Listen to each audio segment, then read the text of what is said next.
Paciente de 71 anos, masculino, sem queixas, com achado de cisto em cabeça de pâncreas ao ultrassom.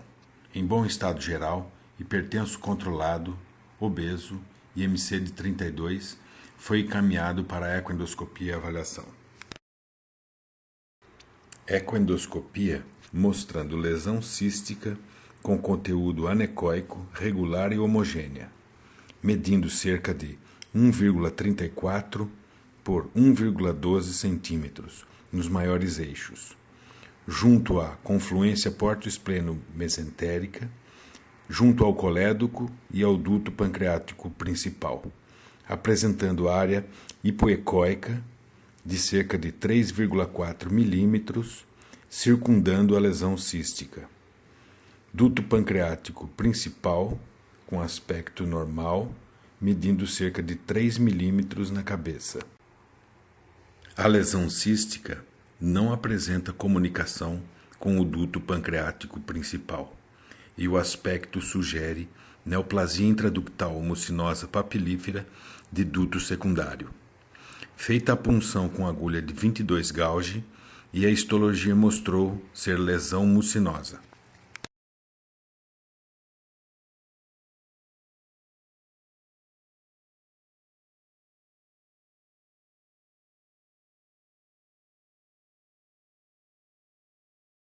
Colangiopancreatografia por ressonância magnética mostrou lesão cística de 1,8 cm em duto secundário na cabeça do pâncreas, confirmando o diagnóstico de neoplasia intraductal mucinosa papilífera de duto secundário.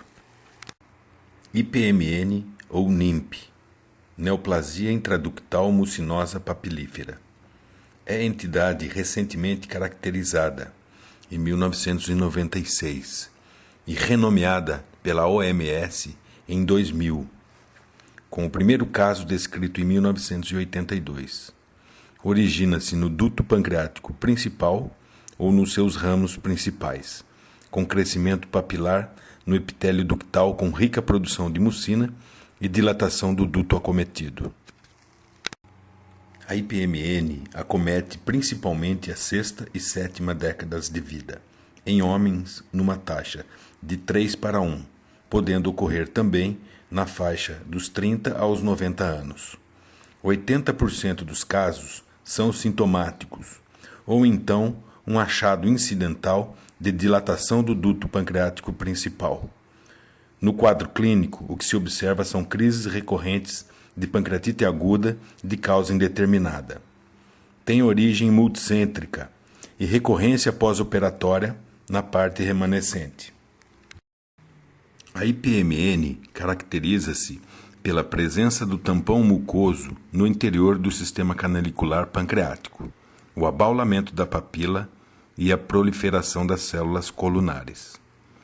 Ocorre dilatação cística dos canais pancreáticos, devido ao epitélio estratificado mucinoso, produzindo grande quantidade de muco, levando à obstrução canalicular e à dilatação do duto pancreático principal. Foto da esquerda mostra aspecto clássico da papila de Vater vista à endoscopia, com aspecto chamado em olho de peixe, com saída de secreção mucoide. Apesar de típico, isso se observa em apenas 30% dos casos. Foto da direita, abaixo mostra uma pancreatoscopia do duto pancreático principal, com a mucosa com aspecto em ovas de peixe. O acometimento é de 60% na cabeça, 20% no corpo e 20% na cauda. Na tomografia, ou colangiopancreatografia por ressonância, o que se observa é a dilatação do duto pancreático principal ou seus ramos, sem evidência clara de obstáculo.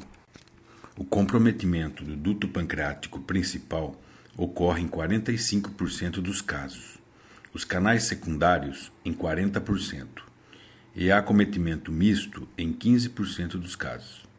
Essas lesões podem progredir de hiperplasia para adenomas com displasia de baixo grau, então para displasia de alto grau e finalmente para o carcinoma invasivo. É uma evolução lenta, com crises recidivantes leves de pancreatite aguda. A história natural desses tumores é bem diferente do adenocarcinoma ductal, sendo 90 a 100% ressecáveis com taxas de sobrevivência que alcançam 80 a 90% para o carcinoma in situ, 50 a 70% para o carcinoma invasivo e 40 a 50% com metástases linfonodais. Até o ano 2000, o tratamento era exclusivamente cirúrgico, independente dos sintomas e achados de imagens. Em 2004, durante o Congresso da Associação Internacional de Pancreatologia, ocorrido em Sendai, no Japão, estabeleceu algumas diretrizes em relação à definição, classificação, avaliação pré-operatória, indicações cirúrgicas, métodos de ressecção, aspectos histológicos e métodos de segmento. IPMNs são classificados como de duto principal ou de duto secundário ou ainda combinados. Duto pancreático principal igual ou acima a 10 mm sugere fortemente IPMN de duto principal. O risco de malignização é de cerca de 70%, variando nos trabalhos de 57% a 92%, e implica em tratamento cirúrgico se o paciente apresenta condições clínicas para a ressecção. A presença de cisto mucinoso comunicando com o duto pancreático, sem dilatação do duto principal, sugere IPMN de duto secundário. São menores, geralmente adenomas com epitélio tipo gástrico foveolar, com risco de malignização em torno de 25%, variando nos trabalhos entre 6% a 46%. Têm sido satisfatoriamente tratados conservadoramente com observação e segmento. São aspectos preocupantes os cistos maiores que 3 cm, com espessamento da parede cística acima de 3 mm, duto pancreático principal entre 5 e 9 mm, mudança abrupta do calibre do duto pancreático principal com atrofia pancreática distal e linfadenopatia. São estigmas de alto risco. Duto pancreático principal acima de 10 mm e componente sólido, como nódulos murais e vegetações. A indicação do tratamento cirúrgico dos IPMNs é baseada no risco de malignidade. Enquanto os IPMNs do duto principal devem ser ressecados, preservando sempre que possível uma porção da glândula, os IPMNs de dutos secundários podem ser mantidos em observação, desde que não sejam maiores que 3 cm ou tenham paredes mais espessas que 3 mm, ou nódulos ou papilas no cisto.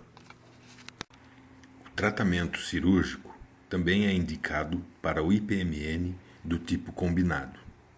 Note nessas imagens da ecoendoscopia o nódulo mural no duto pancreático principal dilatado e os dutos secundários acometidos no corpo do pâncreas.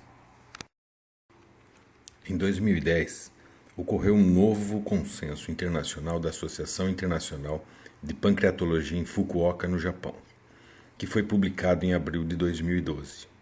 Algumas alterações em relação ao consenso de Sendai foram introduzidas, como o limite para a dilatação do duto pancreático principal foi rebaixado para 5 mm e, estando acima disto, caracteriza aspecto de alerta. Diâmetro de 10 mm caracteriza estigma de alto risco. A recomendação é em abandonar o termo carcinoma in situ em favor de displasia de alto grau. Os aspectos preocupantes são cistos maiores que 3 cm, o espessamento da parede cística, um duto pancreático principal entre 5 e 9 mm, uma mudança abrupta do calibre do duto pancreático principal com atrofia pancreática distal, a presença de linfadenopatia. São estigmas de alto risco. a dilatação do duto pancreático principal acima de 10 milímetros e a presença do componente sólido. Para a investigação diagnóstica, as recomendações são tomografia ou colangiopancreatografia por ressonância magnética para cistos maiores que 1 centímetro na avaliação de estigmas de alto risco e aspectos preocupantes. Cistos com aspectos preocupantes ou cistos maiores que 3 centímetros, mas sem aspectos preocupantes, devem ser submetidos à ecoendoscopia. Cistos com estigmas de alto risco devem ser ressecados. Cistos sem estigmas de alto risco e sem aspectos preocupantes, recomenda-se o segmento. A colangiopancreatografia por ressonância é mais útil para a diferenciação do IPMN de dutos acessórios de outros cistos. A análise do líquido cístico ainda é investigacional, mas recomendado para pequenos IPMNs de dutos secundários, sem aspectos preocupantes. Colangiopancreatografia endoscópica não recomendada de rotina para coleta de amostras ou citologia esfoliativa em IPMNs.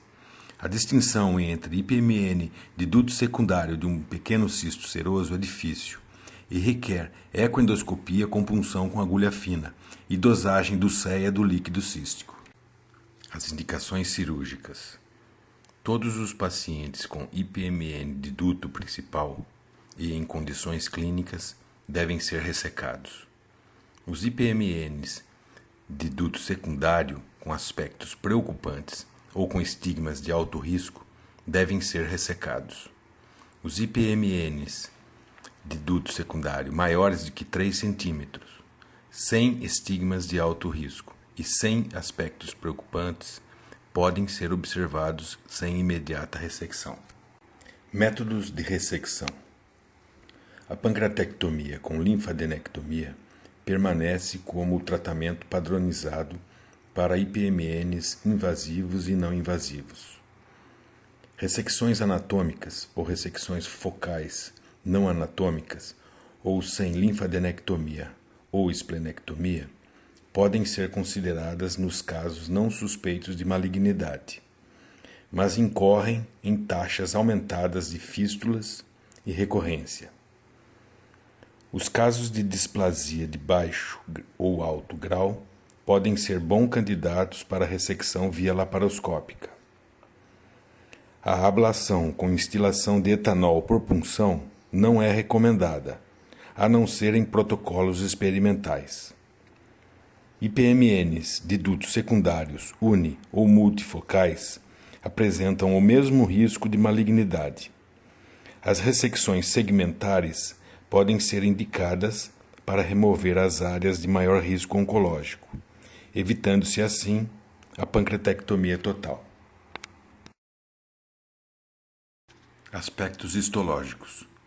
IPMNs com carcinoma coloide tipo intestinal têm melhor prognóstico que carcinoma tubular.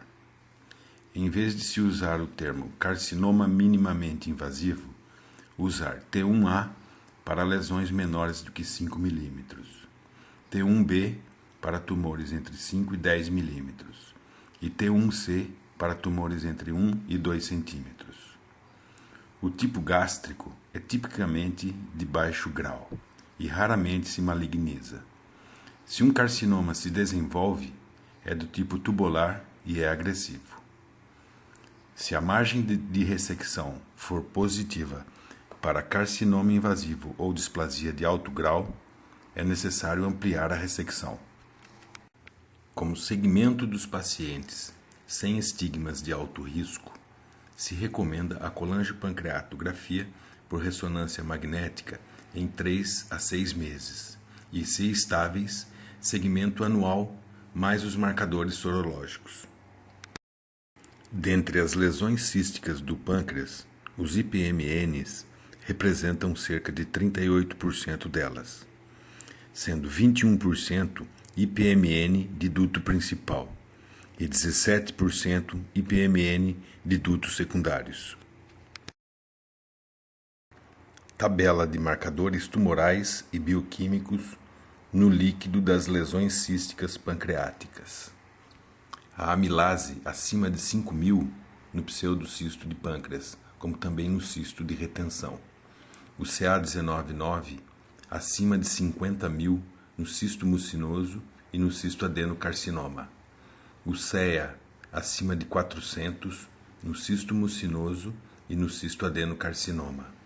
O CEA abaixo de 5 no cisto seroso.